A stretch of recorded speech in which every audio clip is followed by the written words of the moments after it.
So welcome everybody. This is Indie Comic Union looking at the Indie Comic Team Up, which is something that we've done all together collaboratively as a group.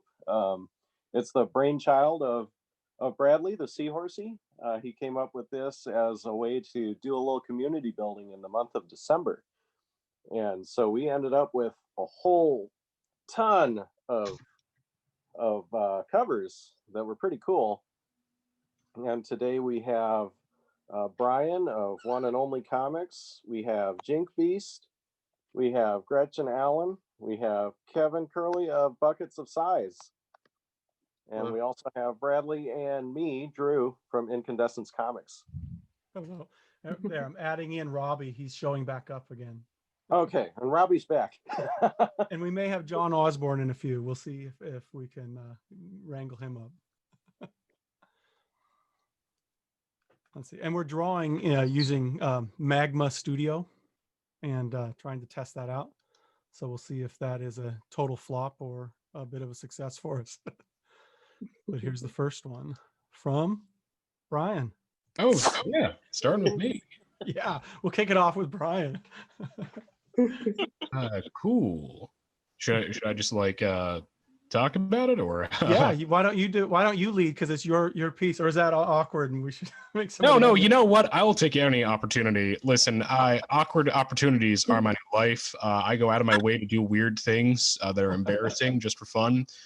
So the first thing to note with this is, of course, I spilled beer on a lot of this art. So I waited till the last second. I spilled beer all over it. I cursed a lot. Yeah, even in the image. Yeah. And I ironically, that's the one thing I always say, that with Crime Killer, I drink whenever I draw a story. So hey, that's kind of fitting. I mean, I don't always drink, but like that's what gets it started. And I have a old Convictor over there, since that guy was like cool enough to in his book he put in a little shout out to me. This is sort of like me saying, hey, yo, here's your shout out. Here's Crime Killer saying fuck off to you. So what a shout out it is. Yeah. It's sort of fitting, you know, Namor and Crime Killer and Convictor and Human Torch. I'm gonna be honest, it is kind of perfect, because Convictor is a character that I always see as being like a very serious kind of character. Mm-hmm. So to see this interaction, I really like the way they're kind of bouncing off each other there. Crime Killer is very much kind of in that parody way, even though he's still dead serious. You can tell, like, underneath it's kind of a bit of a deconstruction of the overly serious dark comic. I'm gonna be honest. I can talk about how the nuance in Crime Killer for like hours, but I'm not gonna do that to you guys. But all I'm gonna say is I waited till the last second, and the only idea that I had was Human Torch is pretty cool. Convictor's pretty cool, and so that's how I came up with this. I rushed it entirely, but hey, you know, if you guys like it, I'm not complaining. Rushing it entirely is a good approach to art. Yeah, that's my entire approach. So, and Convictor fit. I used Convictor in mine, which we'll see later. But you have a much better fit with Convictor. With mine, it was kind of sunshine and rainbows feeling, and Convictor's got the right mood going up against Crime Killer. In the original one, in the Marvel one, it kind of looks like the Human Torch is trying to hug Namor, like he's kind of a little bit more badass. Yeah, it kind of looks like a, you know, like a stop, don't touch me there kind of situation, which is like instead of like attack. I mean, I'm gonna be honest. I love those. I have like a book of it's all the times the Human Torch and Submariner meet, and I love those things. They're so. I think like in terms of comics, no one ever really talks about it, but those things are like still incredibly. I think they hold up really well. A lot of the Human Torch stories. So like out of all the Golden Age stuff. Was it Carl Burgess? I want to say is his name. Burgos. Yeah, I'm not sure if we're pronouncing it right. But that guy rules. No one ever talks about him, but like he is like seriously one of the greatest cartoonists I've seen. So I see Rob's got a little sketching going on over on the side there too. Right on, Rob. Way to be brave with the software. All right, so let's move on. I know we have about almost 40 of these, so I'll Yeah. let's move forward here. Oh, this is a cool one. Oh, I love this Oh one. yeah. Yeah, Dave Oh yeah, this Neeson. one came out so well. Yeah, well, first I guess I'll lead. I was incredibly flattered to see Hector hanging out in there, and coming up against Gorgonessa, which is crazy cool character. So, and then just the Gorgonessa's been making a lot of appearances in these too. Yeah, Yeah, she's pretty like really cool. kind of like the star of indie comic team up right now. Yeah, It's a who great doesn't want to sign. draw a giant eyeball lady? Right. I mean, Yeah. she's straight up incredible. Yeah. And just I know we were talking in the union about the number of perspectives that are happening on that page. It's not a simple one to set up because there's several different vanishing points that are happening in there. Frazetta just kind of created a new vanishing point every time he wanted to. Like, When you're Frazetta, you can do that. yeah, apparently. So, all right. Is this too brisk if I move on to the next one? Oh, No, you know, that's one other fine. thing I liked on there, he had the he had the lettering pretty spot on. Oh, I thought- yeah. Yes. Nice lettering. Yeah, Yeah, and, Dave and I it was a only- redo too with the Galactopera thing showing up there too. It was amazing. He Mhm. has Oh, a look at lot that, of really Captain cool Ron lettering. Gorgonessa there. Yeah. Yeah, I love all the detail on it. Yeah, and even the machinery, it gets cropped a little bit on the right side, but that machinery is just awesome in the bottom right. Oh yeah. It's shadow and then it goes into the light there. It's just a lot of work. I know he was hustling it, right? Because he posted this morning, but he must have put in a lot of work yesterday because he posted a sketch on this one. I mean, it turned out really good. So Oh, yeah. it was worth it. Oh, we got lots of drawing going on now. This is cool on the margins here. I mean, I'm just gonna draw weird stuff. So See, doing this, I had imagined we just eventually, if we got in the swing of doing something like this, it'd just be festooned with doodle all around. Just drawing with my mouse, so don't expect too much. yeah, But I'm in the same I thing. try. Okay, let's go. I tried using my tablet to draw with, and it can't keep up with what's happening. Oh, I didn't see this one. This one looks great. This one was this morning. Yeah, Maj had Yeah. this one. This one's nice. It looks really alike from the original one. Mhm. Mm. Yeah, this one's super fun. Even down to like the distressing and stuff on the cover. Yeah, it's kind of subtle. It's like some people will go like super hard on trying to give it that look, but it's kind of subtle there. You can mainly see it at the bottom. I kind of like the way it turned out. Yeah, and it's nice to be included. I see incandescence down there, and Oh yes. and Goldbug's hanging Frank's- out right with her. I say Frank's getting a lot of play too. Frank and Oh, Gorgonessa. yeah. And Yeah, Incandescence I has been in there a lot too. Yeah.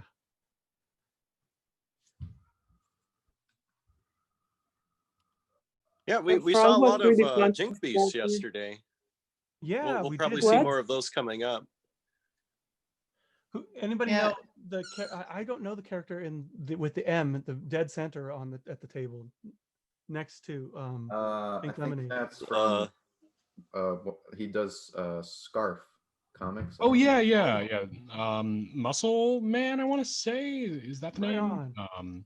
So it's something like that.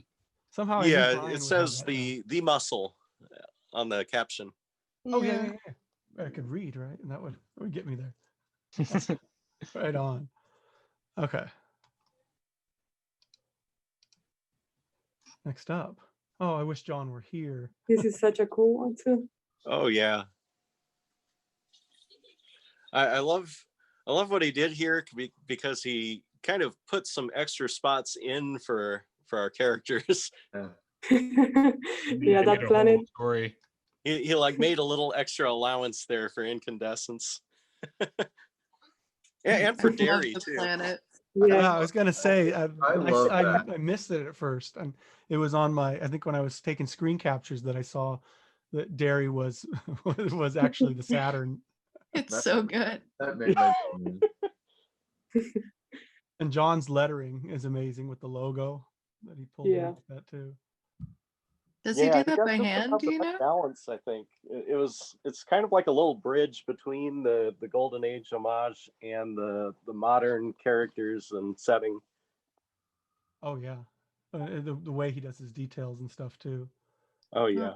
John says he's resetting his stuff and his internet quote took a dump, so he'll be in shortly. Nice. Okay. Maybe we'll got a real way with words, he does. We'll see if we can circle back to this one maybe in a moment and see if we can have him wax about it. Okay. Ooh, here we go. See, I'm glad we got to this one before you had to go 9. Yay, because I'm probably going to turn into a pumpkin after this, guys. Oh, that's no. Smart of you. Good job. Yeah. But yeah, hey, it's my one. So do you have a special relationship to the Chordettes or to the song? Well, I thought it'd be funny because it's like Sandman. Mm-hmm. But mostly what I wanted to I've been doing album covers rather than comic book covers. Because I've unfortunately just never really had a relationship with sort of traditional comics the way that a lot of you guys have. And so but I have a lot of relationships with music. I love music. And so I wanted to pick album covers from the same eras so that they kind of go with the themes. And I thought, Sandman, like the Neil Gaiman character, would be pretty fun as like an homage for like a comic themed girl group. Mm-hmm. And I thought you were talking about the guy from Spider-Man 3. Oh, him too. No, I'm just kidding. Yeah. It works on see this is the genius of my work, really. It's in the layers. Many levels, functions on many levels. It's yeah, I wanted to feature a couple of my favorite like female autobio comic makers, and so we got Mariana Furiosa, who we all know from the chat, and Amy Walensky, who is sometimes in the Discord, but she's really active on her Instagram. She's very good. And then I have this one's a bit more niche, but Connie Conservation, who is she's a conservator, so she works in the same field that I do, and she does comics about the struggles of day-to-day conservation life. So lots of glue and objects that are broken, which is fun. Nice. Yeah, so that's my one. Well, I like it because of the association with the movie Halloween 2. I've never actually seen Halloween 2. Well, that song factors into it a lot. Oh. Okay. Yeah, that's the See, Gretchen functions on layers. Layers, guy. You can read so much into it. See, it's like it means whatever you want it to mean. Yeah. So Shrek would say that you're an onion. Yes. And the donkey would say you're a parfait. Yes. And I would say that I'm a tiramisu. Good choice. I don't like onions or parfaits. All right, Gretchen, do you need to hop off because I do. I'm gonna go to sleep now, guys. Thank you so much for letting me come in early. Well, we're glad to have you. Always. Have a visit from the Sandman. Okay. Oh yes, Sandman's coming. All right. Night, you guys. Good night. All right. Bye. Bye. All right. Hey, it's like we've lined it up to have all the people who are here get to have a moment to shine. You want to lead and talk about yours, Robbie? I'm sick of looking at this one. Oh no, that's a good one. Well, I mean, it's just like they were saying earlier. I could sit here and say, oh, well, I searched for hours to find the right image and then figure out, exactly who I was going to put on there. But, basically I just Googled Golden Age comics and this was like the 4th image that came up. And I was like, good enough. I was like, hey, that background's really easy to do. I actually think that you improved on the background. Like the original one is very kind of spaghetti box looking, and you've added some little spires and things. Yeah, just because it was so hard to just go flick with the cursor. Well, But yeah, I did it to give it a variety, and I mean, we don't want the planes or the helicopters to run into the building, so Put those antenna up there.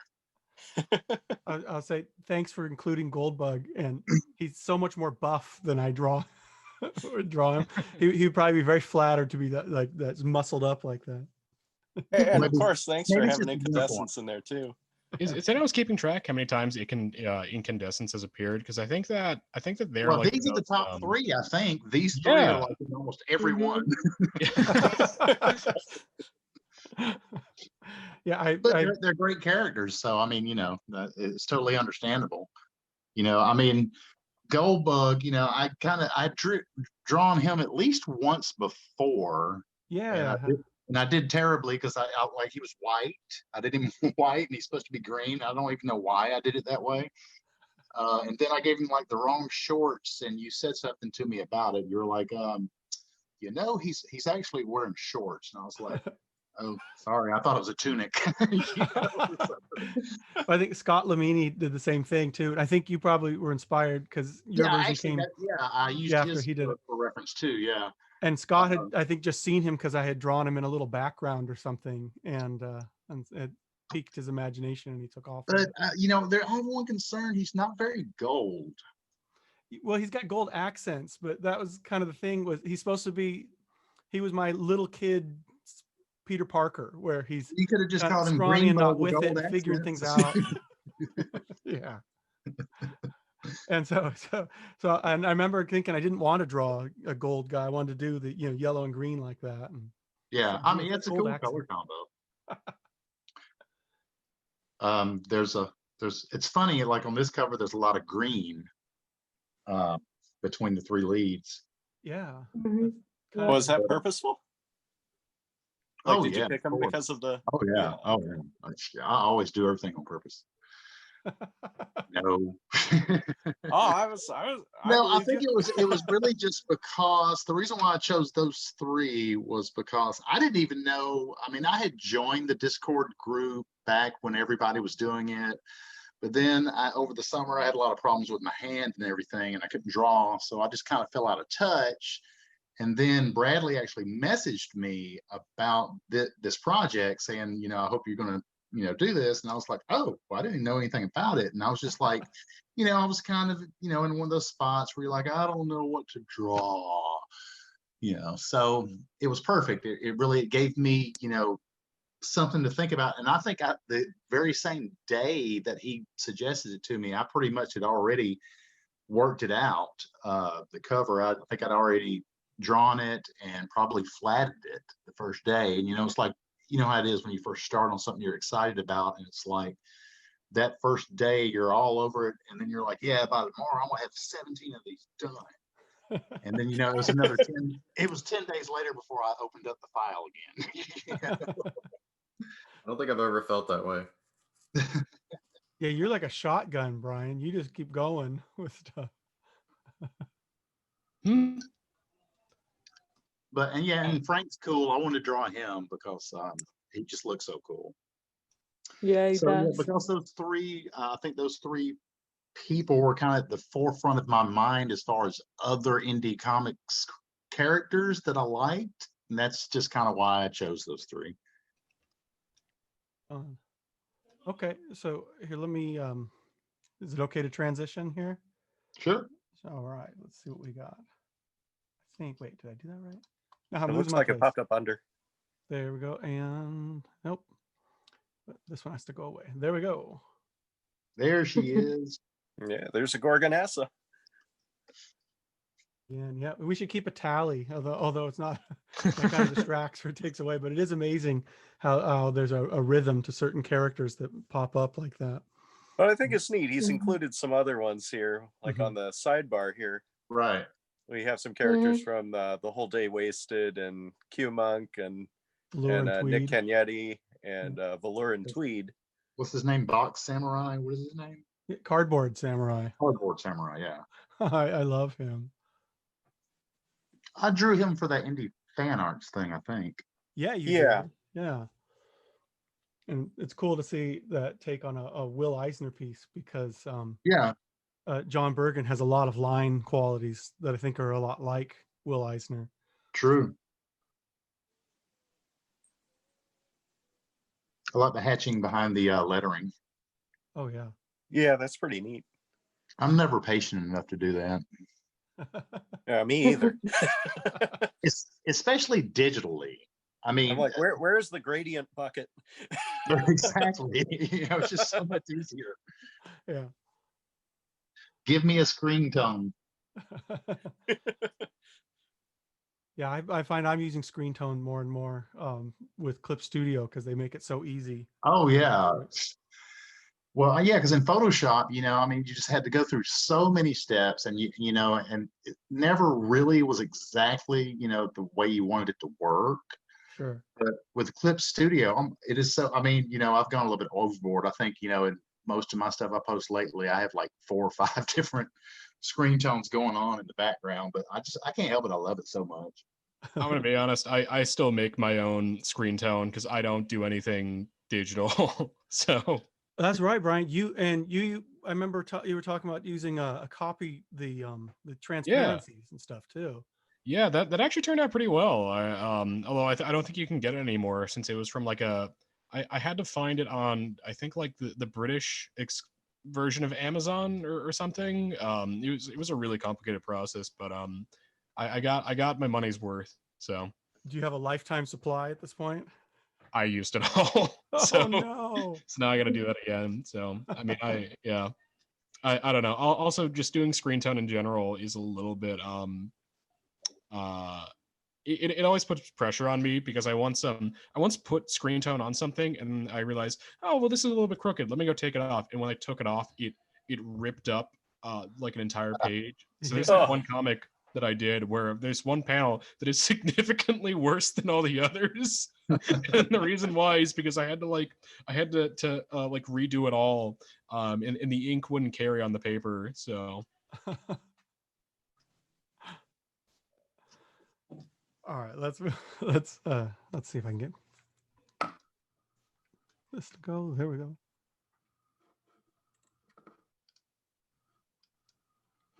Frederick. Oh yes. Yeah, I love this one. I love the original one too. Yeah, this is awesome. Yeah, and it's that great perspective too, because it gives you that doubt in the original. Is this a giant bug or is it a trompe l'oeil, fool the eye scenario? Well, and it just gives you a good flow for your eye too. Yeah. Across the page. Yeah. Yeah, I guess the logo matches the so many characters. Yeah, that was a pretty neat thing he was able to do there too. Yeah, like he's working with a two figure layout there, and he's managed to get, let's see, 1 2 3 4 5 6 7 8 9 10 into it. 11. Yeah. Is that 11? He included everyone's Instagram tags with them. Yeah. Oh yeah. Oh nice.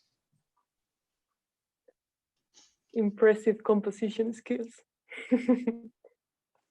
Yeah, Frederick's definitely one that can do that. Like he's pretty regularly into the kind of the dense storytelling is something that he's coined and uses. There's definitely a lot packed into everything he does. So if we keep doing these, we'll have to see if we can get him on here, and then we can get his dense storytelling manifesto out in the open here.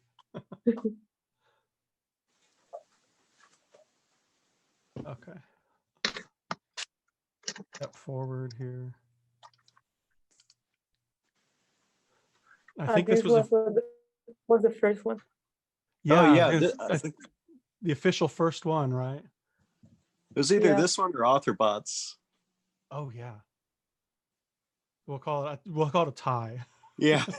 The funny thing is that they're both in worlds that involve Little Nemo or influences of Little Nemo. Yeah. Yeah. Mm-hmm. I love the how high am I right now?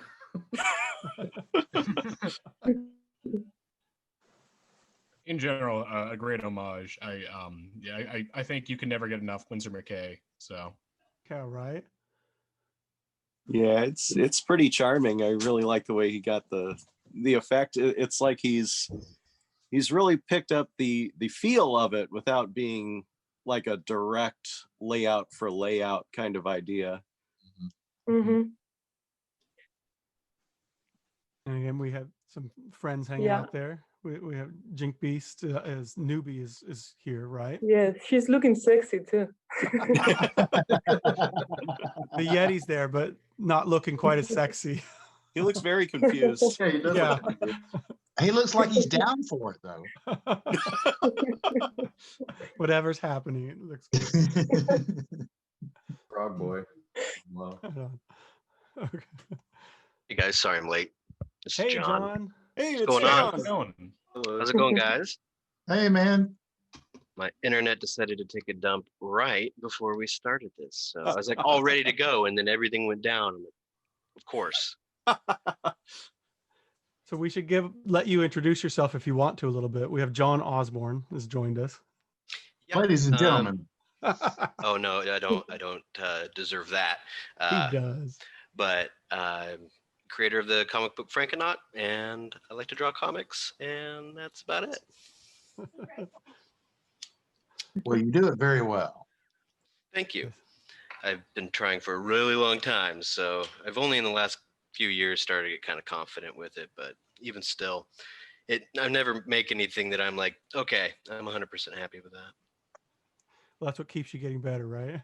I hope so. I hope it's healthy, you know? I think that's pretty much the lot of the artist. We always want what we don't produce ourselves, you know? Yeah, exactly. Always looking to see what other people are doing. But this has been so much fun. Oh man. Today's and yesterday have been such a blast seeing everyone's work, and it's been so much fun. Yeah, there's been some so really many people beautiful work coming up. interacting. Yeah. I was really impressed by how many people engaged this. I thought it was going to be big. Considering we're dealing with a pandemic, it's at Christmas time, it's a new event. Hashtags have been Zuckerberg, and we're still pulling it off. It So was stupid. pretty phenomenal. Yeah, not letting it stop us. Okay, here we go. Here's Ooh. my little recursive cover. I love this one. I should have pulled it that's together. There was another recursive cover that I wasn't even aware of that we'll see a little bit later on. But I was just smitten. I had to do this one because that was such a good little gimmick. And the cheat of it too was I went, Clip Studio will do that really easy. Yeah. I got to do this cover. So. And the mirroring I like how effect you were with the able books. You were able to change the layout, so you were able to fit so many more characters in there too. That was pretty neat. Yeah, I got to use this as a way to reach out and touch other artists and bring people in. And just picking two felt like I was not doing enough as somebody that was trying to really hustle for this. And so, Well, plus, and like we were talking about yesterday, you know, the Instagram format for pictures is not conducive to comic books. oh, Yes. right? Oh man. Yeah. Yeah, we were talking about that. Like, how do you recrop? And so, like for this one, I just spilled over the orange on the edges, and I let my Time Legionnaire kind of go outside of what would have been the cover area. And for next week, I decided just to crop up my cover and make it squish into the Insta square. Yeah, and some of the other folks like Robbie were using borders on the edges. Yeah. Right. That's what I did too. Just Yeah, left me it black too. there, like that. Yeah, and it was really successful. I like what you did with that, Robbie. Thanks. I like it because I don't have to do anything with it anymore except change the color for next week. There you go. Silver. Even better. That's maximum efficiency. I just and wanted going to back to Bradley's cover there, he also had the very cheerful Convictor, which I thought was probably the most fun yeah, thing about high the whole contrast to The Brian. happiest I've ever seen him. Yeah. The jolly Yeah, Convictor. Yeah. Like the Saturday morning cartoon version. Yeah. Yeah, that's the 90s Convictor cartoon version. Yeah, the Adventures of Convictor. So now he knows who to Convictor and call on Friends. when it's time That's for it. the kids show. It looks like he's having a sensible chuckle. Yeah. Oh. All right. Now, this one deviates a little bit. Yeah. This is pretty awesome. Brett makes an appearance from Indie Comic Dispatch with this one. Man. I questioned whether it was cool to bring in the fascist on the right, the Right. total opposite of poor Brett. But at the same time, the opportunity to show off Brett, who has been just a nice guy and a helper to all the indie comic makers on Instagram, I couldn't pass it up. Yeah, man. And I didn't see that one until later in the day, and that is just so much detail work. That was really good. And Yeah, here's it's the pretty Convictor fun. again.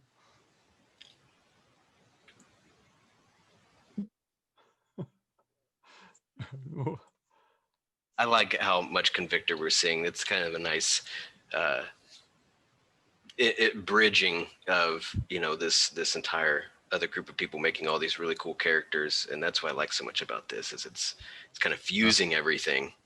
Yeah, I mean, it's true, because there are pockets like that or clusters that kind of stick together and network. Oh, yeah. And I guess the goal of doing this was to make all those clusters start to connect more, and you know, by sharing characters and our love for comics. And certainly That was already one thing we've that had was. a- Sorry. Sorry, go ahead. I was just going to say that was one thing that was really fun about the indie fan arts, is that we were seeing a lot of the different genres and the different pockets kind of coming together. It's like you're finding a lot of autobio cartoonists next to like Western characters and superhero characters, and yeah, it was pretty neat just to kind of see everything come together and coexisting, and you know, letting everybody know, yes, we all are making comics. They're not just superhero comics. Yeah. Yeah, defy the genre defy the genre barriers. There we go. Exactly. Mhm. I was just gonna say that, yeah, already we've had like a lot of Dari comics, a lot of like non-traditional sort of characters. In general, you know, it's cool to see people kind of like going outside of what they traditionally do. I had this like one idea for a book where getting people who do diary comics to do superhero comics, and getting people who do superhero comics to do diary comics. Yeah. Completely like little subvert genre everything. flipping. Yeah. Hey, that would be a Um, good event. Maybe that would be a good summer event when people have time to take a risk. That Yeah. might be good Yeah. for like an April Fool's kind of thing. Oh, there you go. You just kind There of it like is. Yeah. over Drew for the win. That's a good Yeah. idea. take That's over it. someone else's account for a day or something like that. That'd be cool. We should start advertising that in February and see if we can get a bunch of people on board with that for April. Of course, Fools. Brian does both kinds of comics, so we're And I do it all. Yeah, So- you really do, don't you, Brian? Yeah, I'm sorry. There's nothing I can do that I don't already do. Oh, my I other know what idea we'll do. is We'll throw you in front of a computer and have you draw on there. There you go. well, hey, you know, I'm trying it now. So I'm gonna pull it out. We have Kevin. Oh, Kevin, are you yeah. there? Yeah, I'm here. Oh man. You want this to was you want to so talk on good. yours? I Google, like, I don't know, like I don't draw much superhero stuff, so I was having a hard time trying to find an old superhero comic that I felt comfortable adapting. And so I started looking up just magazine covers from the golden age, and this popped up, and I just immediately Victor Lazarus Yeah.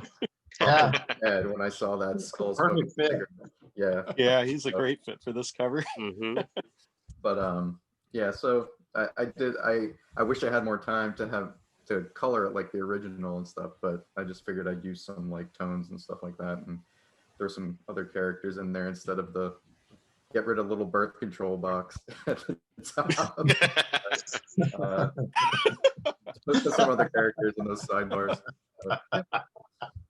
Didn't want to be advertising birth control with your post. Huh? It's cool, but I mean, I don't know. This cover kind of accentuates one of the things that we had like coming up early in some of our internal discussions about this event. We were talking about I think Bradley, originally you were talking about doing like holiday themed covers, right? Yeah, like having a theme for each week like that, and like a holiday theme, and yeah. Yeah, so as we went on and we talked a little bit with AuthorBot, he was talking about doing some like different kinds of covers, and eventually we started talking about like bringing in like all kinds of different covers, like album covers, magazine covers, advertising, and things like that. And I think that's probably been the best thing to see in this event, is just the different kinds of covers and the different kinds of characters coming in. Like, it's been really fun to see like things like this, like Kevin's magazine cover and Gretchen's album cover coming in. Oh yeah, I think that was a really good move to change that to just include any kind of cover to anything, almost, just as long as it was in that era. That really opened it up, I think. I had considered doing a board game, and unfortunately I just couldn't find a way to make it work, but like, it would have been pretty fun. You were going to do Clue, weren't you? Yeah, I wanted to do Clue or Twister, and I thought that would have been really fun. That would have been cool. but then I started kind of working through Twister, and I'm like, this kind of, all of the things that they used to say about it in the 60s, it makes me kind of nervous. It's like, who is going to be happy with seeing their character in this almost compromising position? I'm like, I have a large audience of younger readers, and I would also kind of be looking like I'm in a weird place to put my characters in there. And Kevin, with the tone, I do like that the grid where you lined up the check behind the breakout boxes on the left-hand side, behind Newbie's head and stuff. That was a cool look, because it wasn't. Yeah, thanks for including it too. Of course. Yeah, it looks like Frank's mugshot, and I love it. And I'm going to integrate that at some point. He's going to get definitely arrested for something, and he's going to have that like beleaguered look on his face, like Mickey Rourke's mugshot. That is a good Mickey Rourke kind of mugshot. It kind of like looks the day after. Like someone from like the 80s metal band Rat, like hit the way I did his hair. Like, exactly. I love it.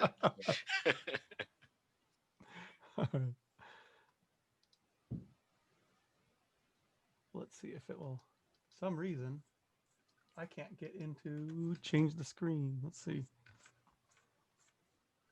Technical difficulty for a sec, guys. Let me see if I can make this work again.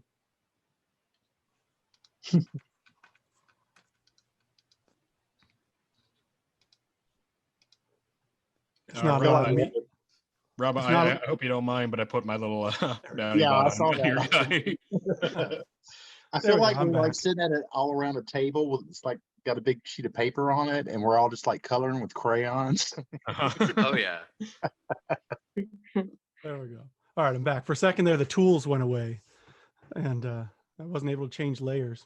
But this thing jumps around a lot. It's kind of finicky, but it's a great program. I love it. Yeah, like every week it gets a little bit better. Yeah, really, truly. It's I can't find the screen tones though. Your screen tone broke? No, I said I can't find any screen tones. Oh yeah, they don't. Yeah, nothing like that yet. I bet at some point there'll probably be features like that. Man, no gradients either. But the color and detail on this is so good. Yeah. It's okay.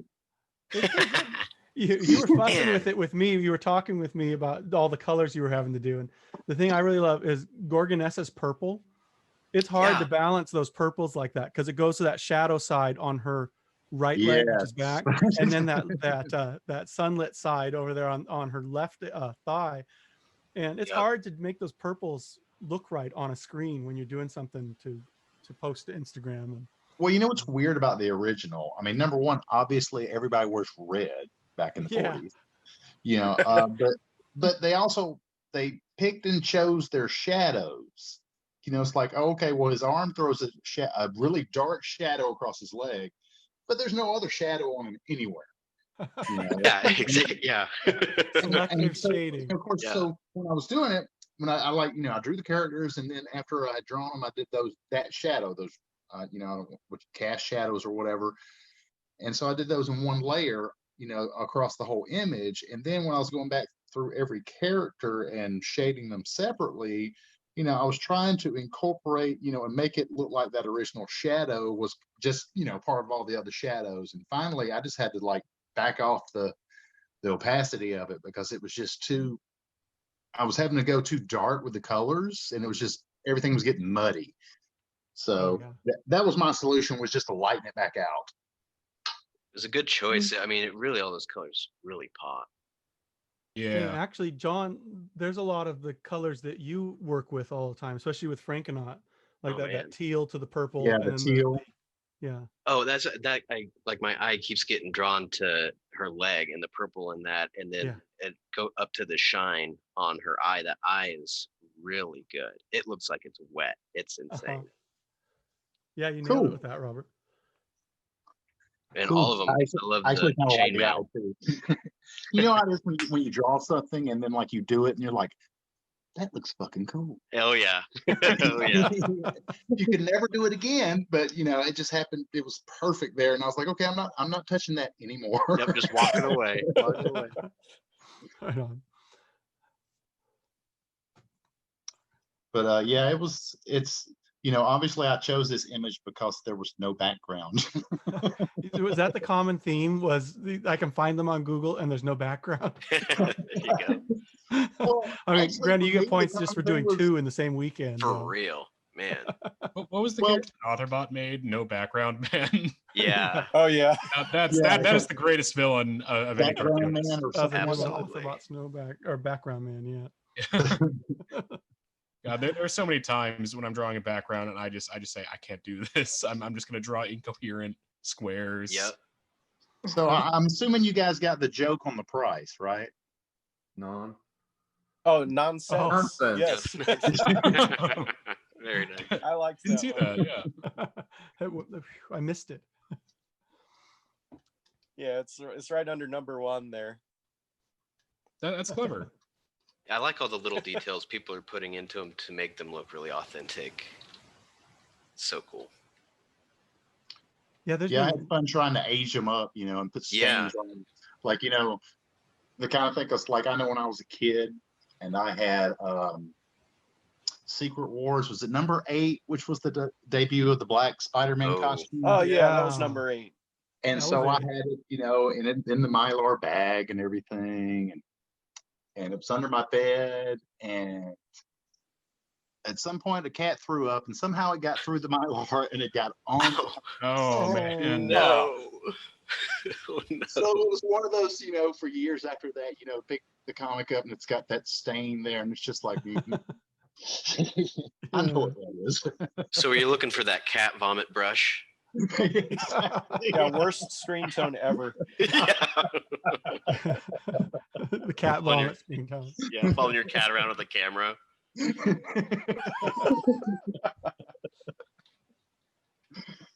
I know. But yeah, obviously I swapped out a couple of those guys for women. It seems like everybody back then was all guys. So. Oh yeah. Oh yeah. Right. The one token female on any right lineup. I haven't been staying too strict on like how many figures in the image, because there's so many people I want to bring into this thing. I just try and make it look as similar as possible, but bring in as many figures that, you know, I can fit in there. Oh yeah. Okay. There we go. Oh, that's good. Yeah, it's a cool one. Yeah, another Human Torch. Man, you can get some time into this one. A lot of, I mean, the reference, the suit, like I'm just looking at Frank's suit. It's pretty much 100% accurate, and there's a lot of little silly details I put in there. It looks like Frank's everyone suit else's. is hard to draw. Really? Frank, and especially all the glowing effects and stuff you have. Man, you put a lot into him. Did anyone else get a message from the guy that made this asking if they could use your character? Or yeah, I talked to Axel quite a bit. He's prolific. He does a lot of homages to people's characters and things, and he likes to chat and touch base and everything when he does it. Yeah, really nice guy. Yeah. And he has a ton of his own characters too. Like he'll be putting up lineups like probably about twice a week or something like that. And he'll just have like these big sprawling lineups of his own characters and other people's characters. They're really cool. Does anyone recognize the eyeball diamond guys they're kind of beating up? Because I don't really know who. Yeah, I was wondering about that too. I wonder if they're his. No clue. We'll have to ask him. I think they may be his because he's tagged everyone else that has characters that he's used in the piece. I dig him. I just want to clarify. They have kind of like a Super Sentai rune vibe, which I love. Yeah. They remind me of putties a little bit. Yeah. I love stormtroopers for anything. I always relate to them. So. Oh yeah. But yeah, he is so prolific. I mean, he draws like 5 or 6 drawings like this a day that have like tons of characters in them. Yeah, he has a Deviant Art. He has a lot of stuff on there too. You can really deep dive and see what he's been up to for a number of years. Actual stuff. It's pretty cool to check out. Okay, so Axel says in the comments that he just whipped up some random space henchmen. Oh, right on. Well, so his new creations for this. I like it. Should be so honored. I'll be right back. He was recruiting some aliens, and he didn't get any takers, so he just made some. There you go. I posted in my story for him because he was looking for some. Yeah. Oh, I know one thing. Let's see. Let's move on to where are we? Here we go. Oh, Authorbot. nice. Now I have to put an apology in because I know that Frederick and Authorbot had another post that I didn't get to here, so I'll try to make it up by promoting that outside of this arena. Man. But this one was unique because it was probably the only indie comic team up that was architectural. Yeah. And also a part of a series, right? This is a part of the What If Nemo was the first superhero idea. Right? Yeah, and he's been deep diving with that and doing a whole what if world with that. It's pretty cool. Such a cool idea. That just like incites creativity within me. I don't know about you guys, but I just keep thinking about like what would happen or what wouldn't. Man. Yeah, definitely have to agree. I consider making Little Nemo covers, but I thought it was too complicated for me, but he got it. And I know the homage back to Gretchen's doorway that she did. Yeah. I love that circle arch, the Art Nouveau looking vestibule that goes into the door. Both in Authorbot's and in Gretchen's original is really, really cool. Would love to have that for a front door. Yeah, it's like the whole the building, like from the bottom to the top, is like at least three separate architectural styles. It's so crazy. Right? But it all looks right together. It all fits. It all looks like it's supposed to be one building. Yeah, I guess I should point out too that the top right is Gretchen Draws, who we heard from earlier with her own indie comic team up piece, and then the one below was from Beardman Creative. That's so cool.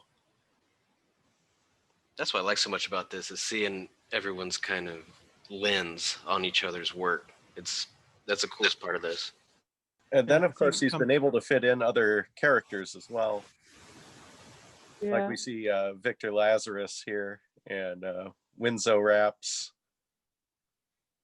in the bottom right corner. Oh, yeah.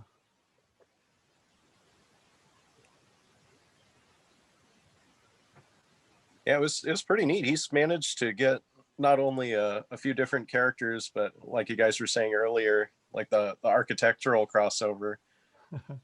Yeah, it's totally unique. It brings something different in like that. That's kind of Authorbot's forte, isn't it? His layouts are amazing. Yeah. The fact that he does things without going from pencil, he just goes straight to ink, is always daunting, makes me nervous watching him draw. Because I know I'd be thinking, I need my pencil first.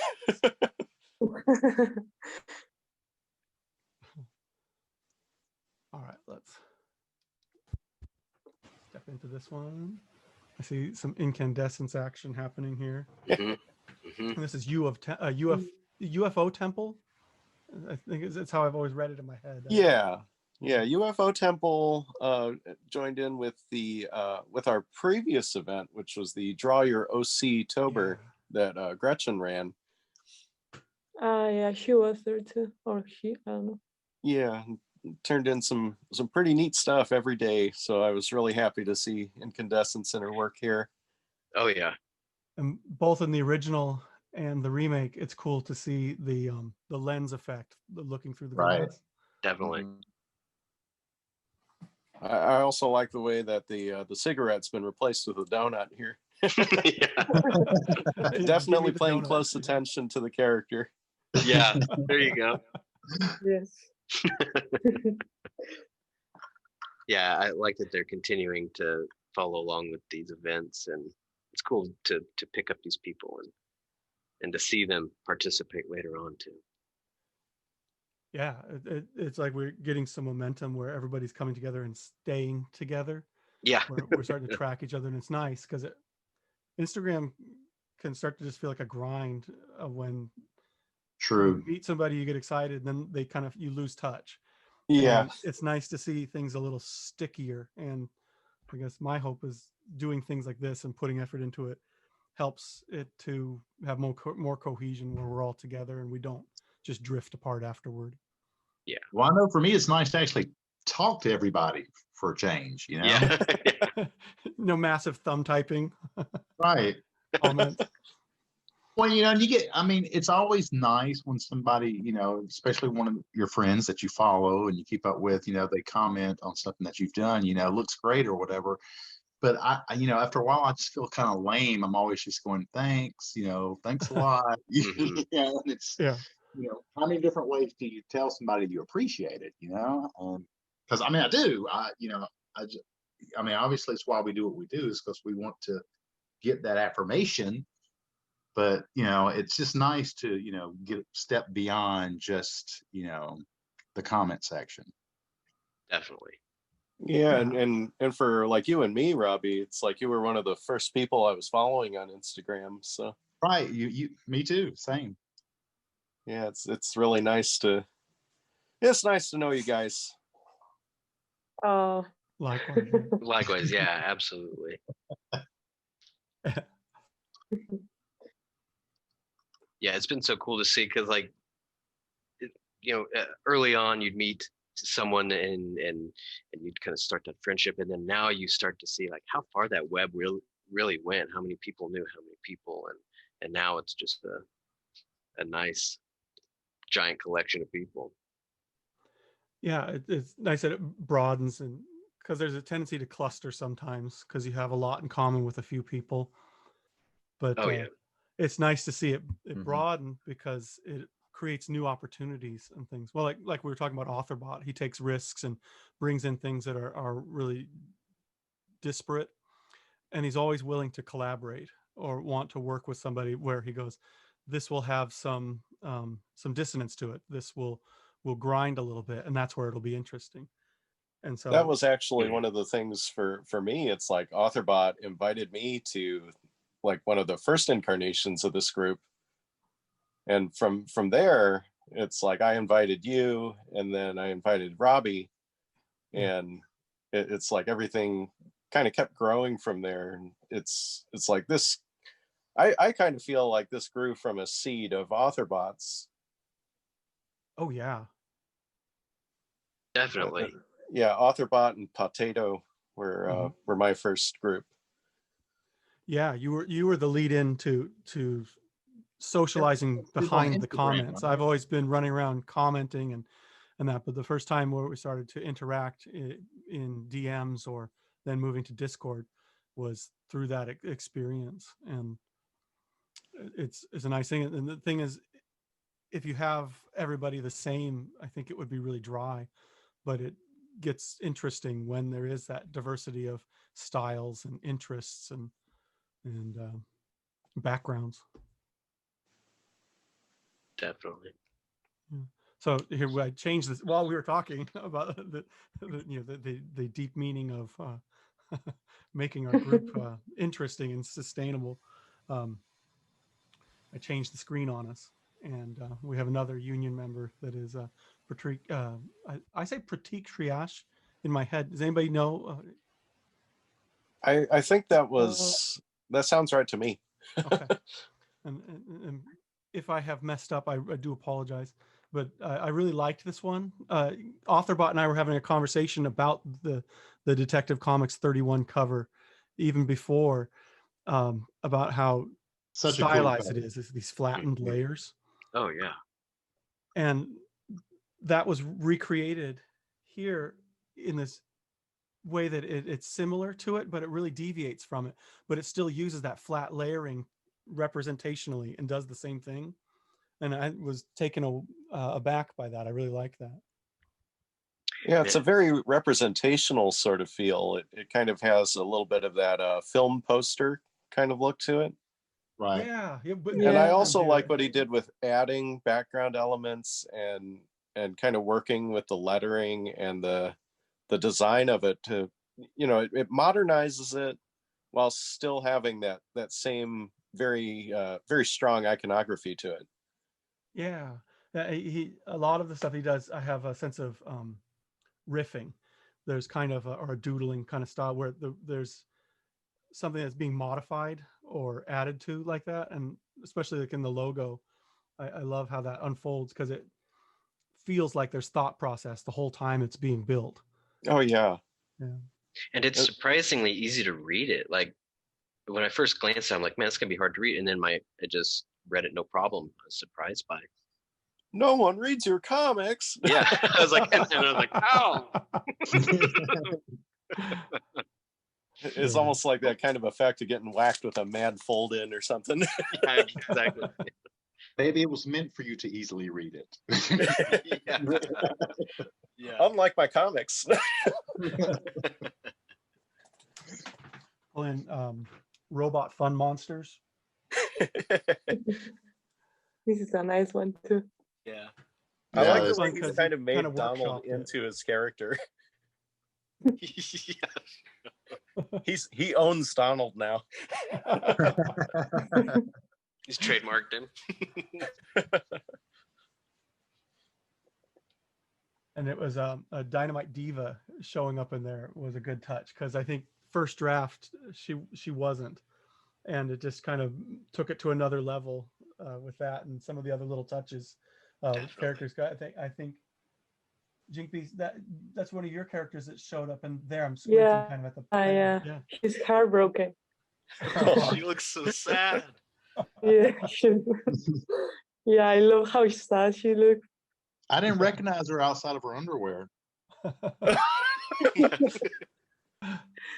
It looks like I tried to make them neutral with the underwear, about something. What was that? What? I was just saying, it looks like Cruel's upset about something in the background, like he's involved in the scenario somehow.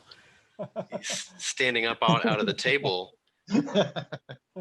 Yeah, I think it's that the sadness of a newbie there leaving the tables area. Oh man. That's not newbie, is it? No, I don't think No. it is. Who No, which it's one? not, but I asked him, well, I said, I commented, she looks really miserable. And she said, well, they said, yeah, they're heartbroken. Man. But yeah, I love it. It's really good. Like I told him, I'm like, man, that's pretty seamless. That's really convincing. Yes, because I think they conserve the background and they just like paint on top of it. So yeah, it looks like. Mm-hmm. Yeah, look like some overpainting happened. So it looks really good. That's a smart move. Yeah, Definitely. Yeah. Definitely time saving. Also, yeah. I may start doing that with my comics. Yeah, there you go. All right, I'll see if I can find the right layer. I will switch to the next layer. I'm not doing my job here. You're good. Yeah, I'm totally lost. I can't find the layer I'm on there. Wait.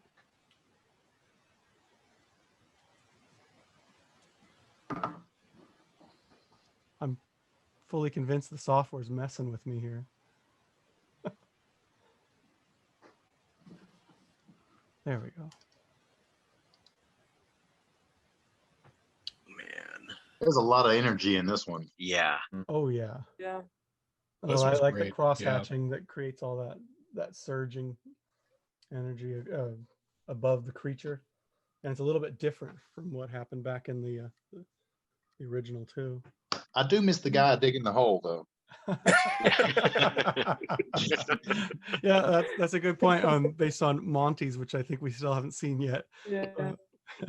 Too was that this one showed up a couple times. I guess when you say Golden Age cover, this is that's number one, and this is the go-to, right? Yeah. I kind of like what Nathaniel's done here with the characters. He's kind of added like a certain amount of detail to them. Like when we see Sassafras Doom's original work, you know, they're very kind of freeform, and you know, there's like detail, but it's a different sort of detail. Yeah. And so just in adapting this to his style, you're seeing a lot of different things in the character designs that I think are pretty neat. Yeah, and really you can look at it and go, there's kind of three directions, because he's homaging the originals, he's bringing in Sassafras Doom stuff, and then his own style is really showcased here. Right.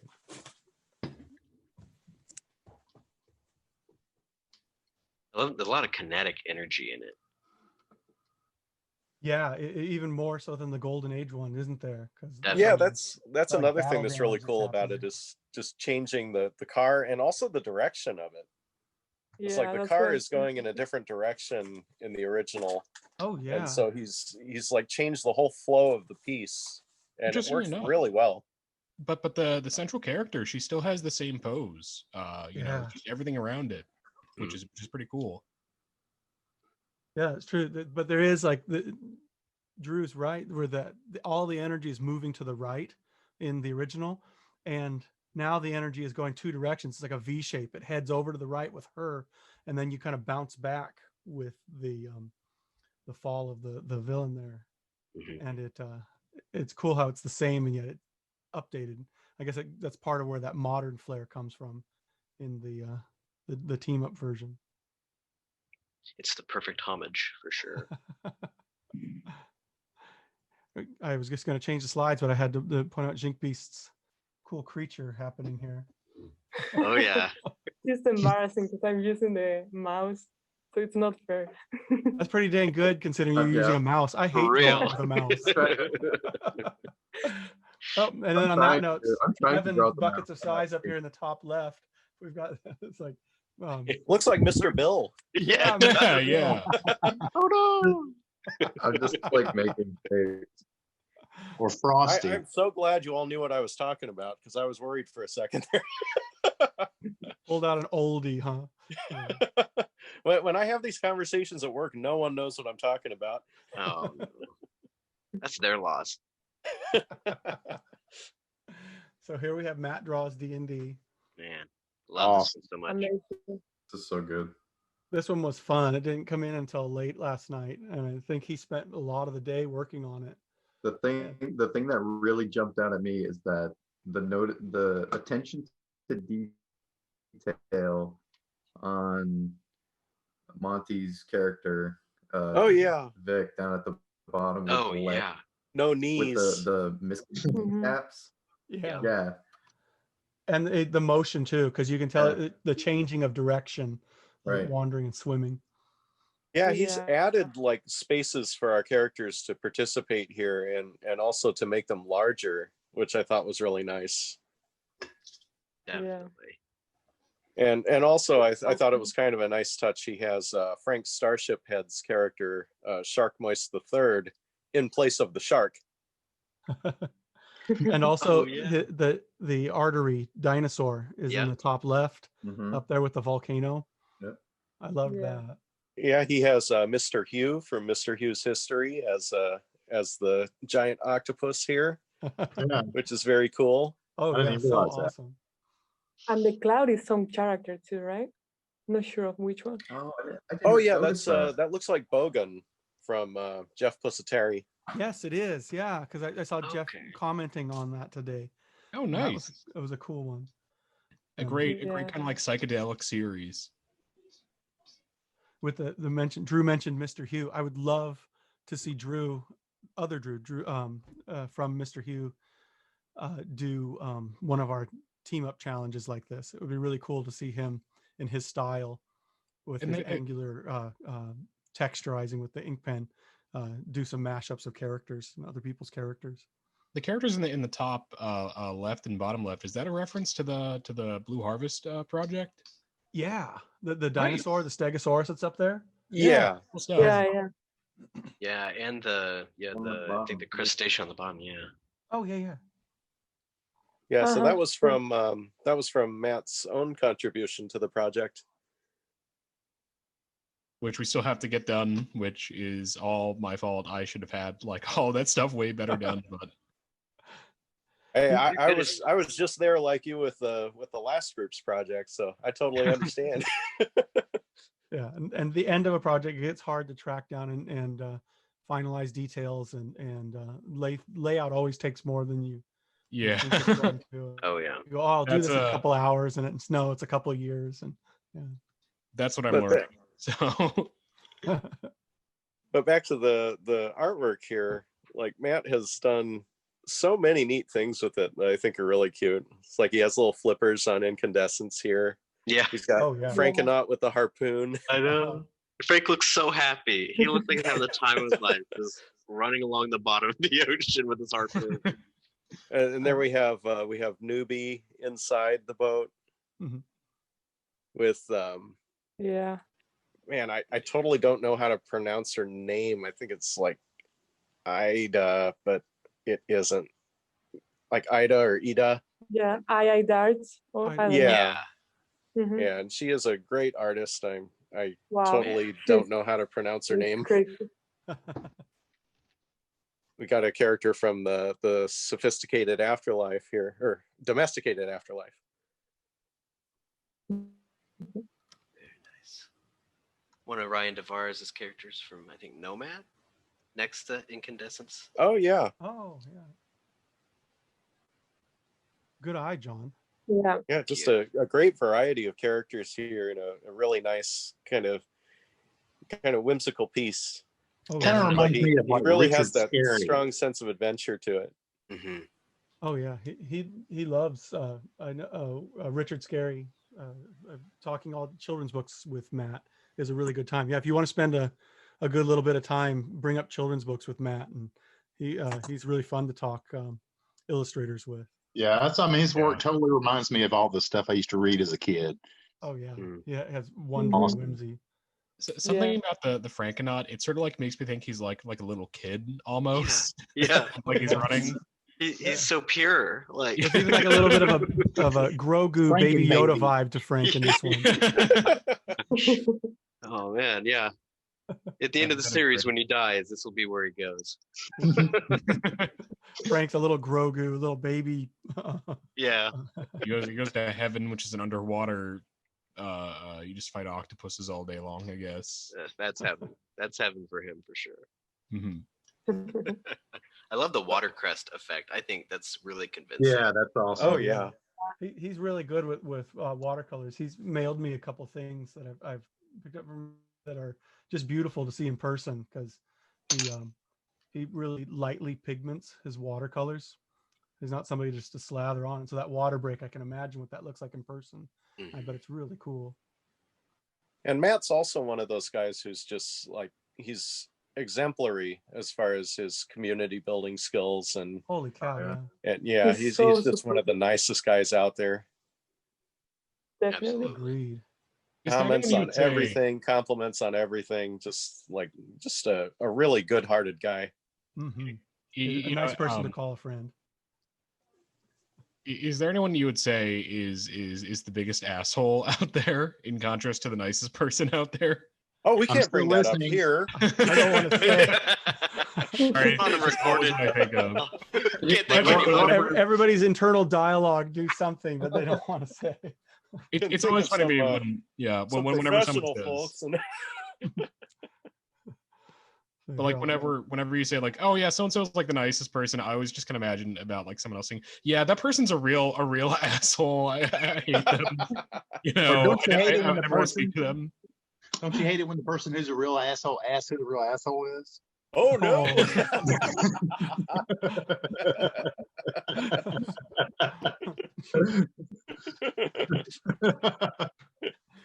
See, now See, Brian, we're gonna have to delete this entire thing without telling you, man. Hey, you know what? It's not the first time.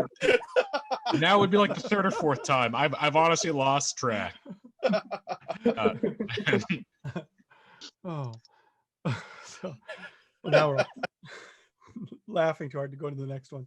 Low Temperature's got an All-Star Comics one happening, which is interesting because they kept the main villain for the piece, not the you know.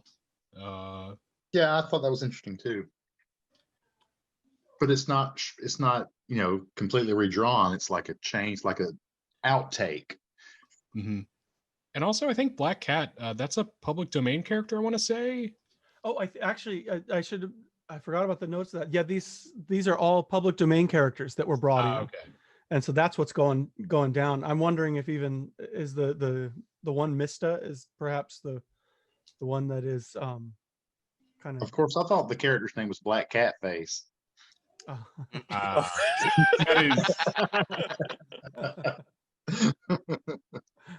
I really like the background, what's happening with the background in the redo, in that pink color, fuchsia with the blue.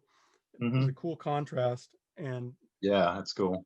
Yeah, it's a monochromatic palette because all the characters are kind of representing the colors, and so I know I always have a tendency to make all my characters disappear into the page when I get stuck with a monochromatic situation. So I'm always going for lots of colors happening so I don't drown stuff. So it's an art to that we can still see all those characters when it yeah, certainly. That's very true. There's a good amount of definition happening there, using that kind of that effect there skillfully.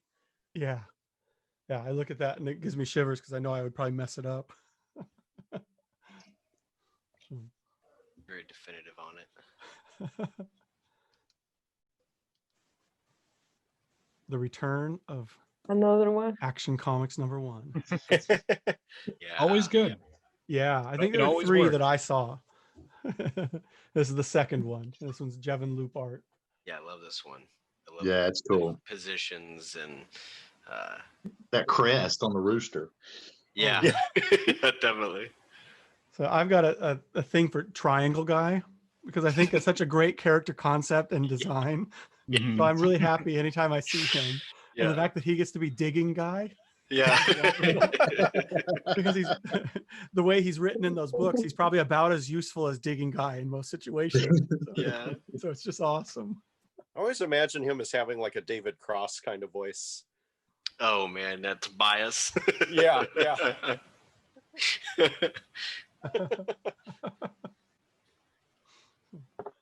And again, with that motion with the spaceship is awesome because it kind of does that same zigzag, that more modern feel. And sometimes I wonder, like if I try to do a retro composition and I try to make the characters look old fashioned, it can be hard for me because I think that illustrators, 70 years ago perceived motion and how much motion a viewer wanted differently than we perceive motion.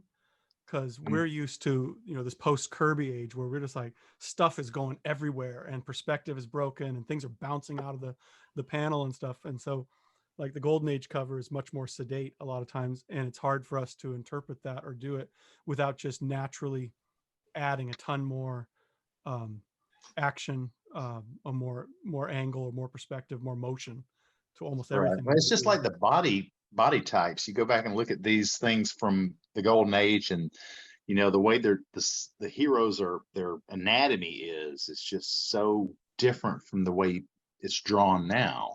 Oh yeah, they're like barrel chested. They're like dads back then. Yeah. Very obtainable back then. Yeah. No way you're looking like that rooster. I think the only comparison you can make is film, in like the depiction of motion, just this interesting sort of like, I always think the word stilted, although it's not really appropriate for this context, but the difference of dynamicness of composition, you're almost really meant to like study this and view it, while modern comics, it's almost more passive, like you're in the flow of a greater narrative, sort of. Yeah. Well, also, I think Yeah, there I was a think those are good perception like points. if. Oh, go ahead, Drew. Just because comics at this point were still very much in their infancy, and there were a lot of things that hadn't been decoded yet. Kind of like Brian was saying about film. When film first started and they were working through a lot of things were very different back then. And you had things like the quick cuts and things like that were very, very revolutionary at the time. And once everything kind of changed, now we have things like shaky cams and stuff like that, and of course the computer generation for everything, and it just we're looking at very similar things with comics. I should say I'm also like a really big film nut, so I can like talk my head off for like an hour about that type of stuff. But I'll limit that. You're in good company, man. That's my second favorite love is easily movies. Yeah, mine too. Well, no, second will probably be music, then movies. Yeah. Aha. Yes. Our own incandescence. I did that one. Nice. Yeah, it's great. Great, Drew. Really? Oh, thanks, guys. And it is cool that Really it nice. homages that whole group, the way you pulled everybody together. Yeah, so Definitely. this was almost kind of like our precursor or a sister group to the Indie Comic Union. It was the first group I was invited to by AuthorBot and Potato. And so one of the things I noticed that I thought was kind of neat once I finished this piece was just that there aren't really any superhero characters in there. Like, I think the Skull Crusher is probably the only character that would really be considered more or less a superhero. Mm. And so I really enjoyed kind of trying to inhabit the styles a little bit. Like I had a lot of fun with Hattencoat's Bloody Hugger, because he's been doing all these pieces that are done with like ballpoint pens. Mm-hmm. And he's been putting them up, and they're all about like the stay home orders in the UK right now. And so I kind of wanted to kind of get that feeling of that pen scratchiness with his character. And he's also very monochromatic, he's doing it all with black and red. So I thought it would be fun to kind of try to approach that kind of style with it. Yeah, it definitely captures Hattencoat's stuff. Absolutely. And we also got a new character, like a brand new character from Julio Martinez III, Akua Anansi. And she was like brand new and didn't even have like a whole color guide for her yet. So I ended up having to kind of exchange a few messages with him last minute, just like, hey, are these right? Is this right? Nice. Doesn't he have Axe Princess? Isn't that another one? He does, yeah. The Yeah. Axe Princess is the other character he did a Love his style so much. Yeah, I think I might try to do one of those characters in one of mine, but yeah, For we'll sure. see how it comes out. He's so good with the curves. Like I know, yeah. Oh man, definitely. That's pretty a creative character design. I gotta say for her. I didn't even piece it together at first, but Anansi, the spider god. No. Yeah. Right. Yeah. That all kind of like just a click together for me.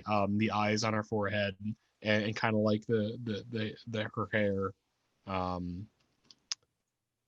Clever. I like it. Definitely. Yeah, his character sheet for her is pretty neat. It kind of it's almost one of those things where it's easier to see as a black and white drawing than it is to see it in color. And so once I took to trying to color this character that hadn't really been colored before, I was like, oh man, am I doing this right? Yeah, that's probably pretty daunting. Yeah, and some of the other characters too. Like I ended up stuffing a bunch in the stocking, and there was the Gorch from Dustin Holland, and I had only seen the character in black and white, so I had to go through Dustin's account and just kind of look and see if I could find any pictures of Gorch with color on him. And thankfully, I was able to find one.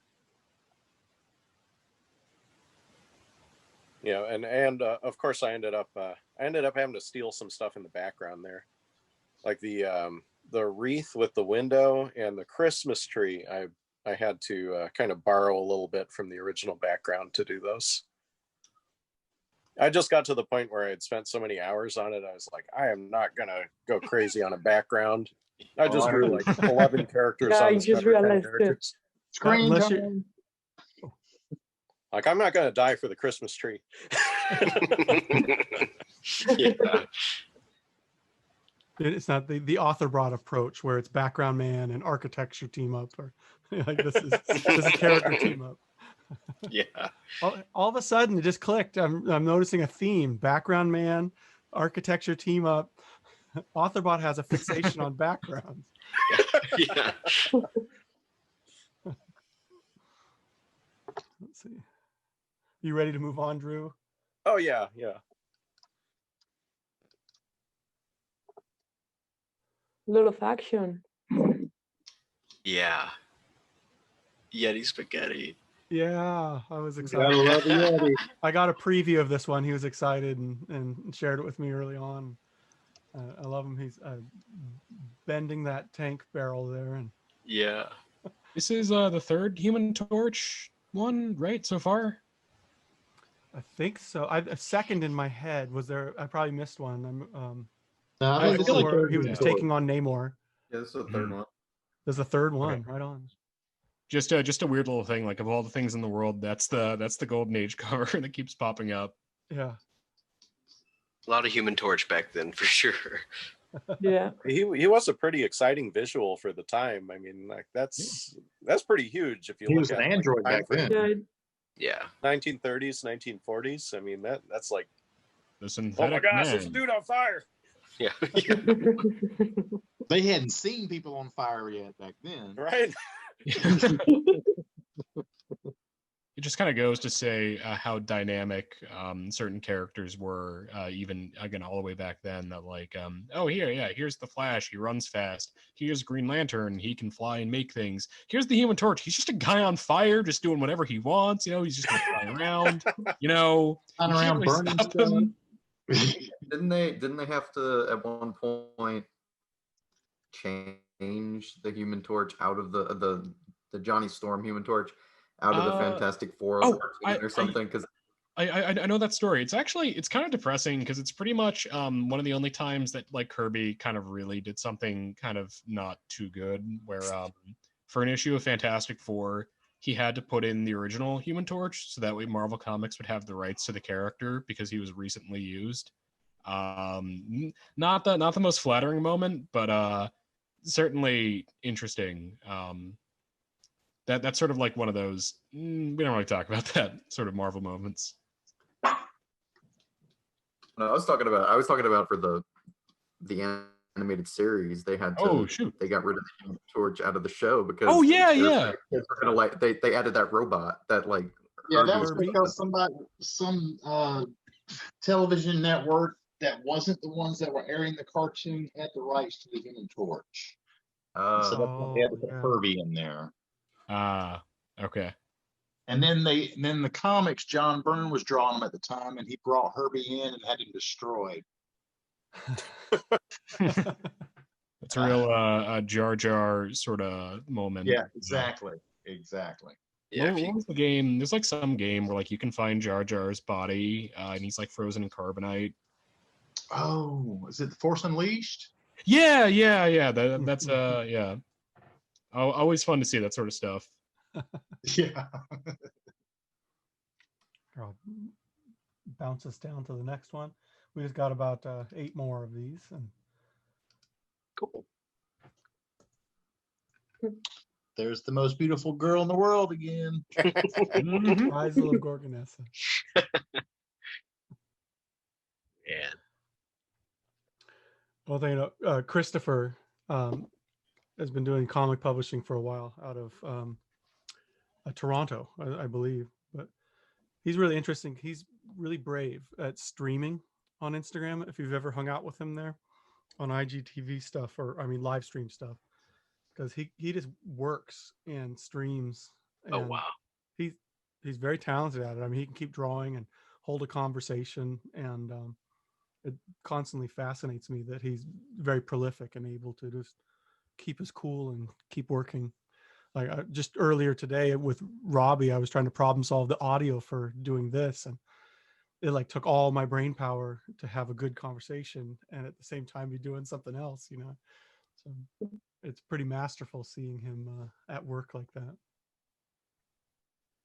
That's impressive. Being able to maintain any kind of, conversation when you're working on something like that, it's one thing if you're just sketching and stuff, but if you're It's working like on playing something. an instrument and singing at the same time. It's so hard. Yeah, that's a good analogy. That's really good. Yeah. Well, guys, my dogs are wanting to be taken outside, so I think I'm going to have to go.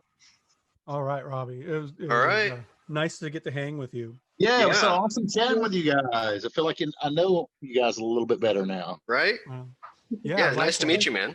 Yeah. Yeah, and I look Have a forward to good seeing the rest of our indie comic team ups. Yeah. Take care. I'm looking forward to those silver covers. Yeah. We'll You just have say those turned in early. We'll just say silver cover right now. Oh, you're thinking. We were talking the other day. You can go, Robbie. We were talking the other day, and he's like, "I'm going to do 2 each weekend." Oh my gosh. Yeah, well, I think I was drinking. We All won't right, bye, hold you to guys. it. See ya. Bye, Robbie. Bye. Okay. Where are we? All right. Oh, Mariana. I should have done this one up front. I didn't even think when Gretchen was still here, because Gretchen is the subject. Yeah. It's really cool. I Love really this like one. Mariana's watercolor style. It's so Yeah, rich. I love her color Oh, so yeah. much.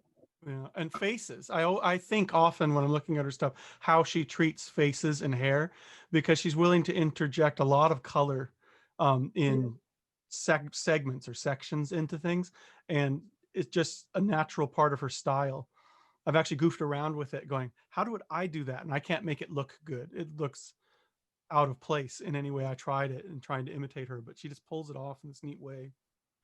Hmm. Yeah, and also a great use of, the album cover. Yeah. Yeah, definitely. And So pretty we good kind of have like almost a golden age kind of sensibility to the art style while still using a modern cover. And it's pretty Yeah. fun. Yeah.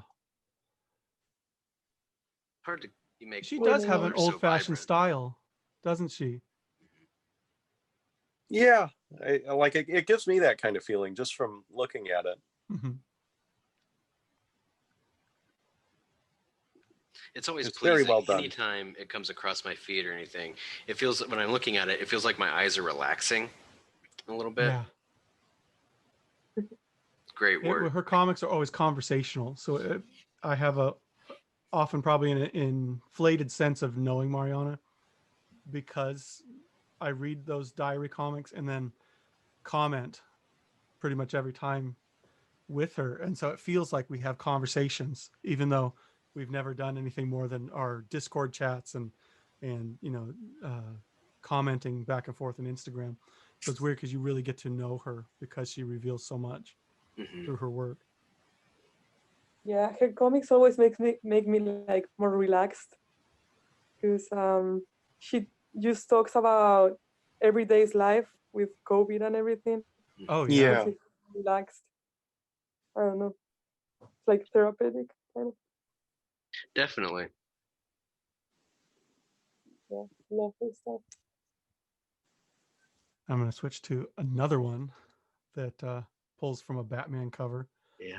And I was Goldbug. And Goldbug shows up, and Star Savior Bunny, who is a character that I'm always really fond of. And it's funny because with Mariana to Star Saver, I mean, one's a fantasy sci-fi comic and the other was autobio, but Star Savior is also a really relaxing one. And that there's a softness to the character and the situations that she gets into that's really soothing. Yeah, I really like it.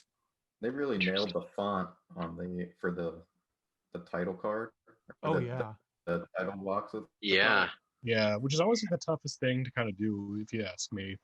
Oh yeah. I was rejecting some of the things because I was going, I don't want to spend time redoing that logo to say Indie Comic Team Up or something because I really wanted to change the logo. Yeah, particularly when you're doing them by hand. It's like back then, everything was done, you had like actual letterers, professionals to do that kind of thing.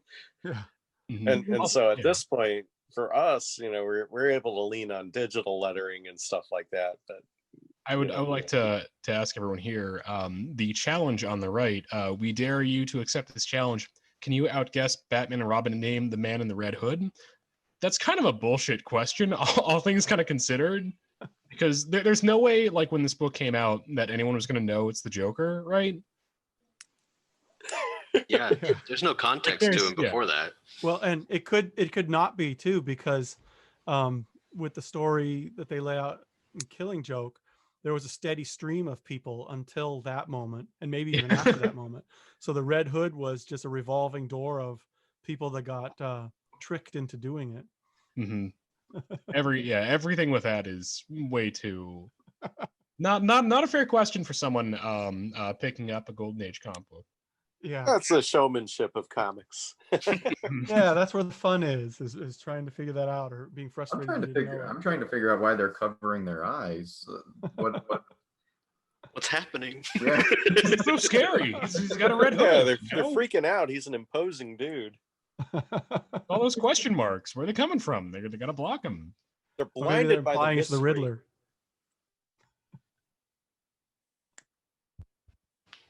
It's a really good one. Yeah, it is. If I can find my place. There we go. Here we go. Love this one. Cool one. Scott Lamini did this one with Warrior Candy's characters. Yeah, I think so good. This one cover looks better than the original one. Yeah, it does. Yeah. Leave it to Scott to take a classic cover and make it better. Yeah, it's actually kind of brilliant what he's done here, because it's almost entirely different, but it still has some of the same elements. It's like there's enough that it's recognizable, but you're right, he's definitely done so much better with it. It's amazing. Yeah, pose and anatomy, and even this. I mean, it's not always fair to pick on color, but Scott's use of color is really interesting and does all kinds of good stuff to feature what's going on in different parts of the composition. Yeah, there's very smart stuff done here, because with the Rainbow Guardian as the main antagonist of the piece, he's using that rainbow effect and shining it at the same angle as the Hangman's gallows in the original piece. Yeah. And so it's like using it without using it. And I thought that is some smart stuff there, Scott. Yeah. Scott's clever. He's fun to talk to because he's very cerebral about how he does his pieces. Yeah, and of course Warrior Candy's character designs here. She does her book Battle Candy. And just love the character designs. The whole thing works together perfectly. It's perfect translation of that too. I mean, it's perfect. A lot better character design than I'd say for the character, the Hangman, who I know is supposed to be comics' new sensation, as said by the lower right. But, I don't really remember this guy in anything that I've read. Like everything about him is a little bit off. Like if he's called the Hangman, like why not have like his belt isn't even a rope? It's like a weird sort of thing. He's like a shark fin on his head. I don't get it, but apparently he is comics' new sensation. So everyone bow down before the Hangman. All you need to know. He's a great guy. Look inside. You'll find out what a great guy he is. Well, you know what? I guess I should.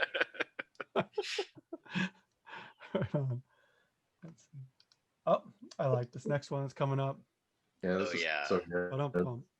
So good. Oh yeah. Oh yeah. Oh this really, really cool. Do you want to talk about it? Yeah. Well, I spent way more time trying to decide which cover to do than drawing it, actually. I spent like 2 weeks or whatever thinking about the cover. And then it was actually surprisingly quick to draw, because I just copied it and then like added the characters on top. And you hand lettered the redo on the title, right?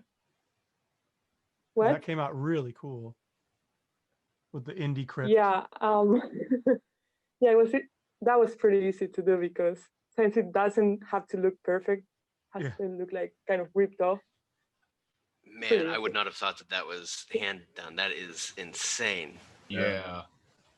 I tried doing that with mine, and I was like, no, screw that. I'm finding a font I got. Screw that. That is incredible. I didn't. Yeah. Man. She did an amazing job on it too, because when she was showing it to us in progress, she still kind of had the original logo in there as a placeholder, and she was asking about some, like some suggestions for changing the title. And once she worked out the new title, it's like she. I just had to make it like way more narrow. It worked, man. That's perfect. Yeah, it looks great. And just your line work here, what you've done with the line work, it's really close to that kind of line work in the original Jack Davis piece. Yeah. Oh yeah. And making this cover made me, I'm considering to put more shadow on my drawings now when I do the comics, because I think it looks. Oh, that's true, cool. because a lot of your line work it's kind of like that. Yeah, I do very flat brush work. Like, yeah, I do very flat drawings. So I don't know. I might try to shadow it more. Yeah, this is a very different side of your work. Yeah. Overall, a really good piece. Although, where is comics new sensation the Hangman?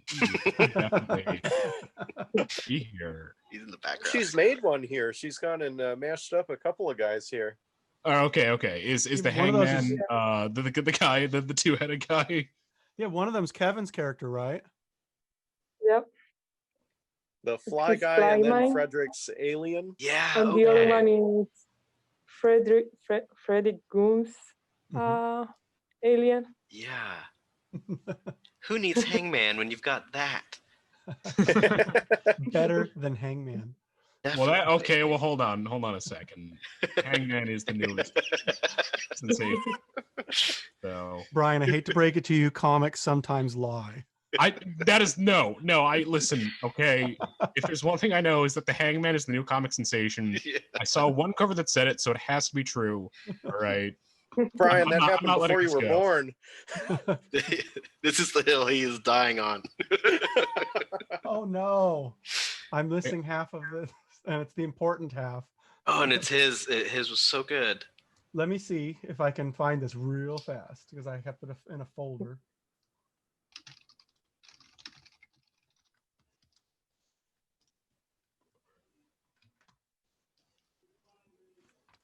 See what we can do.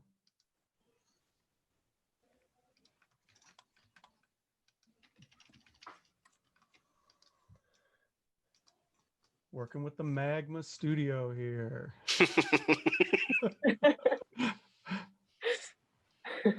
700 layers. Yeah, for real. Hey, I was able to do it. I feel so proud. Nice. Right on. There it is. Now, this is funny because when I first saw the piece, I thought it was the same as the Batman cover, but it was actually a different one.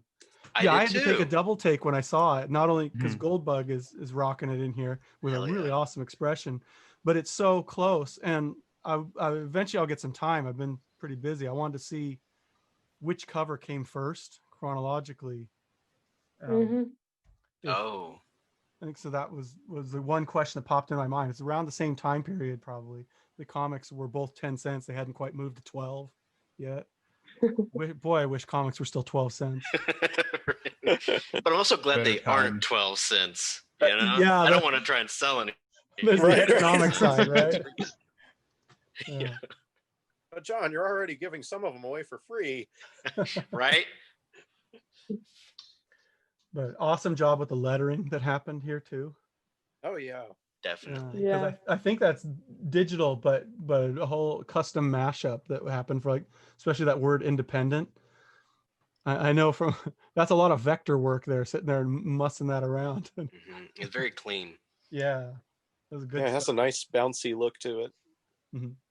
And Phantom-esque is a cool character that they were able to swap in for the Black Terror. That was a clever crossover like that. definitely. And he nailed Frank. I mean, it was colors, everything. He definitely nailed him. Oh yeah. Yeah, it looks so cool. Love that. Okay, let's see if this one works too. Hey, it's This working. is good. Oh yeah, Phantom Mask shows up again.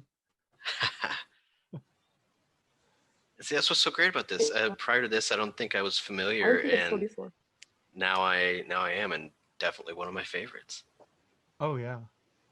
I love the hair with the black and white contrast like that. Mm-hmm. Yeah, very like it makes me think of like the Crow for some reason. Oh, cool. With like a domino mask, if anyone else sort of thinks that. Oh yeah, or Yeah, even like the mask of the comedian too is cool. Yeah. like the cool Crow characters. mixed with the Spirit or something. Like they were combined into one character. Well, you could tell great stories with a character that has that Phantom-esque look like that with the Spirit, that kind of genre, that grit crime kind of thing. Yeah. And Barks, wow, his style, his characters are great. He's been doing a bunch of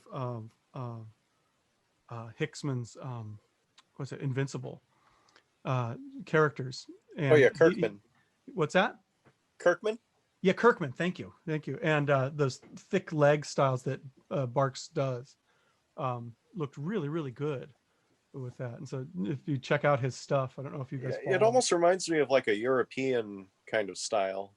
Yeah, he's an Irish cartoonist. The Okay. artist, yeah, who did this version here.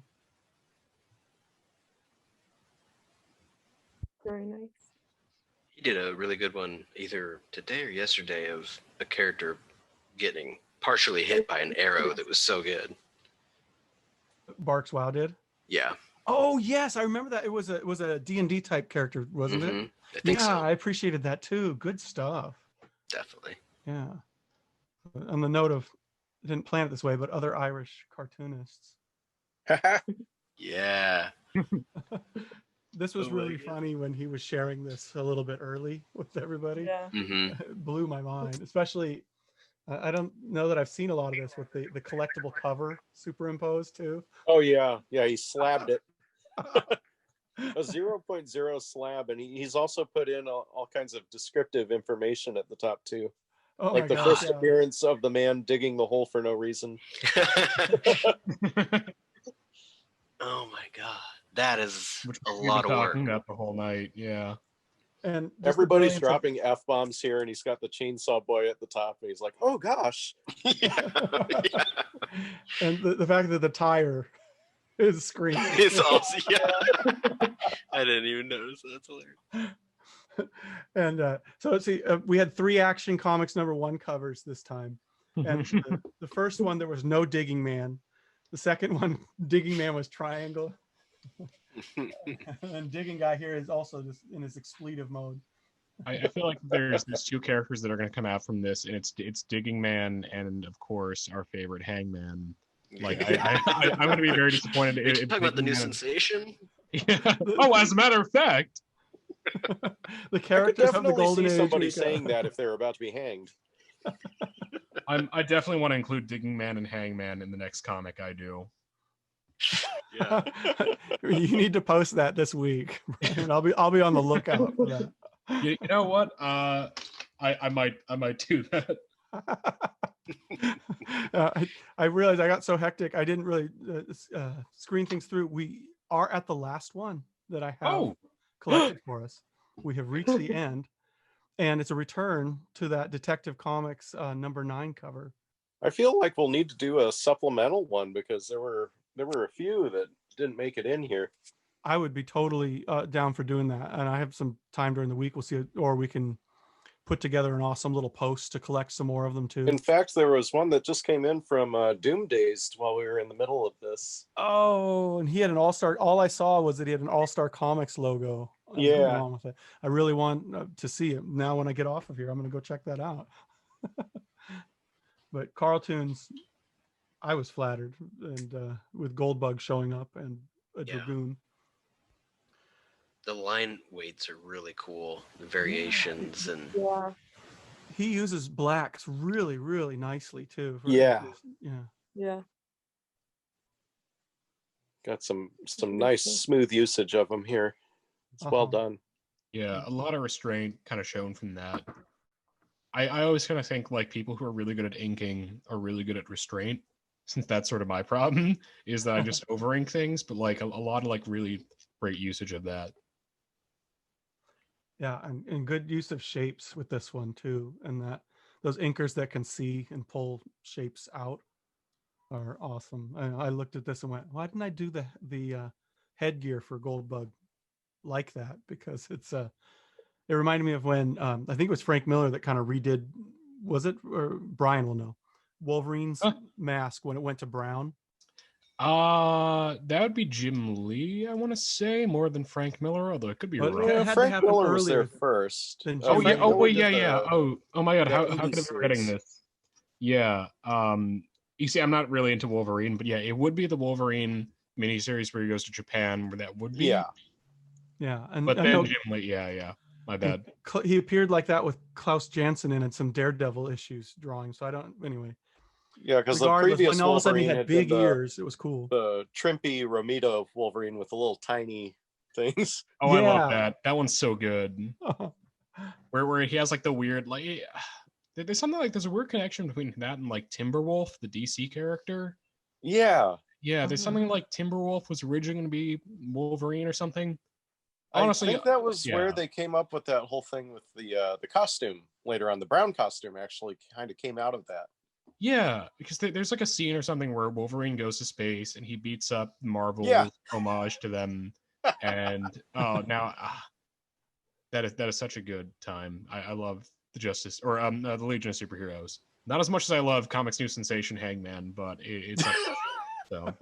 I mean, I might stop making comics altogether just so I can do more Hangman comics. But yeah, it would be Legion of Superheroes, then Wolverine, then like Frank Miller. So I think you could do like a sensational Hangman cover that's like a sensational She-Hulk cover. Oh, that's so good. It writes itself. He pretty much has the same outfit too. It's meant to be. All right, guys. This ran longer than I even imagined, and I'm so Yeah, it's thankful. almost 2 hours. Oh my gosh, Jink Beast, you what time is it there? Is it like 4 o'clock in the morning? No, it's almost 2 in the morning. Almost 2. Oh, gosh. Almost 2. Dang. So maybe we'll go back to our respective lives and we'll get this edited and put up this week and see if anybody even wants to hang with us for almost 2 hours as we talk about all these beautiful art pieces that have got published. Yeah, it was a lot of fun. Yeah, there are a lot of other great pieces that we weren't able to get to today. Yeah. Like there was the one from 7 Robots. Oh my gosh, that one was really neat. There was that. Yeah, there were a lot of good ones. All right, so we might have to have a pickup event of some sort. We did get the one from Mo, right? Yeah, we did. That one was good. Okay. Yeah, that was the Justice Society cover. Yeah, and then we have another Justice Society one coming in, or All-Star coming in from Doom Dazed. And I'm taking notes. Okay, so we'll put those together. And so this has been cool. This exceeded all expectations as far as participation and giving people a reason to come together and interact. So hopefully it'll keep on rolling through the month.